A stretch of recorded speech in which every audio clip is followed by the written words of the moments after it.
Hey guys, John here. So today I wanted to talk a little bit about WordPress Gutenberg. You may have seen some of the videos or posts that I've done on it, and I think there's a lot of crazy stuff happening with its release and so forth, and things being said that I don't know if 6 months or a year from now people might probably gonna look back and think it was a little bit silly. But I'd done a video on Gutenberg and I got this comment and I wanted to talk about it. So guy said, anybody who knows HTML, CSS hates the damn thing. They should have incrementally introduced it. Personally, I think it sucks. All the assumed functionality it has been removed. And so I'd respond to him and asked him, so you think it sucks compared to the classic editor? And he responded, yes, I love the concept, but the layout and how it works is not intuitive. This, in my opinion, is a fail. I'm sure it's better. I just hate it.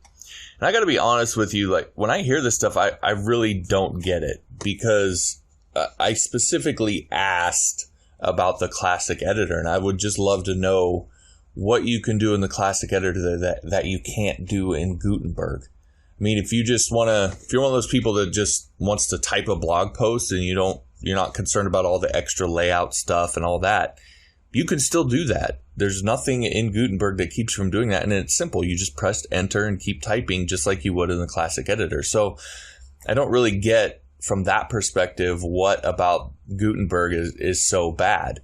And things like adding images and things like that you might do in a blog post or whatever, in my opinion, it's easier in Gutenberg, but at the very least, you can still do it and it's not just dramatically more difficult in order to do that. And then on top of that, there's just far more in terms of layouts and things like that you can do in Gutenberg that you can't really do in the classic editor. You're going to need a bunch of short codes or some weird setup in order to do it. So again, I don't really get it. Now, that doesn't mean that Gutenberg is perfect, but compared to the classic editor, I don't even think it's close.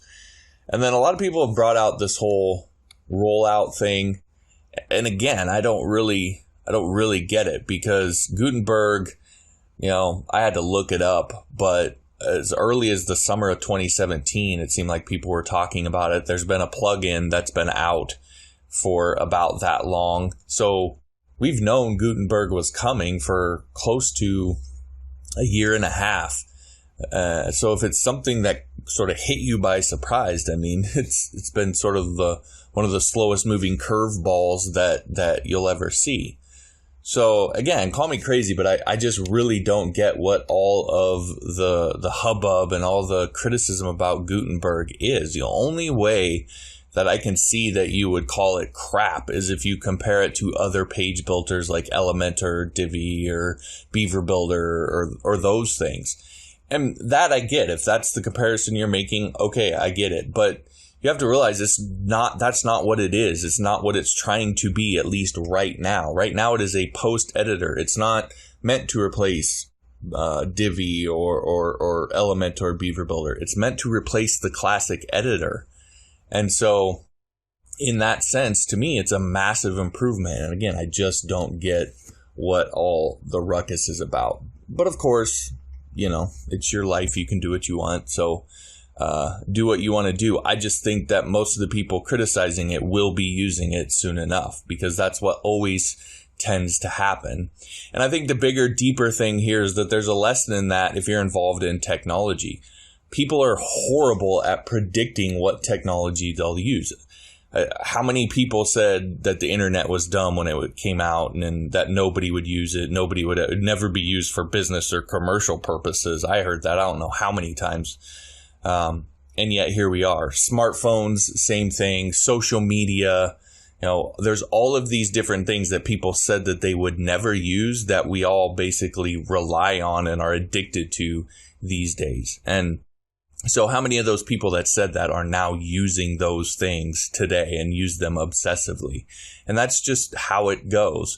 But the thing is if you can look at this stuff objectively and not get caught up in sort of the whirlwind of criticism and sort of going with the flow, you can kind of start to predict where things might go and where things are headed. And you can get ahead of the curve and you can get in on things ahead of people because they're over there criticizing and saying they'll never use it when they know damn well they eventually will be.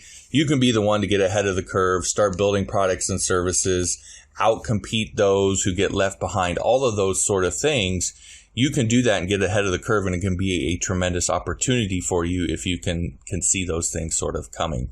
You just kind of have to have the guts to go against the grain if that's what's warranted, and not always just sort of follow the tide of what people think. So I just want to encourage you to do that. I think with Gutenberg, it's going to be one of those things. I think it's going to be something that people say they're not going to use now, but will absolutely use, especially as it improves and gets upgraded and does become more like a page builder and so forth. I think eventually people are going to use the heck out of it, and they're going to love it.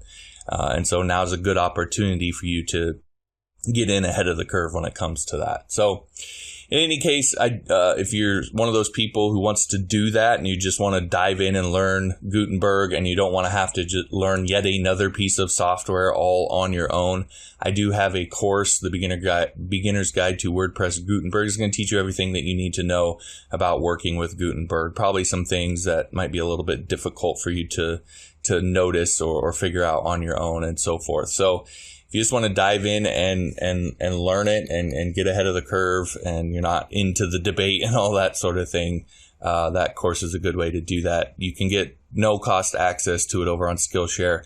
Just go to johnmorrisonline.com/Gutenberg and you can get all the details on that. All right, that'll do it. Thanks for watching. We'll talk to you next time.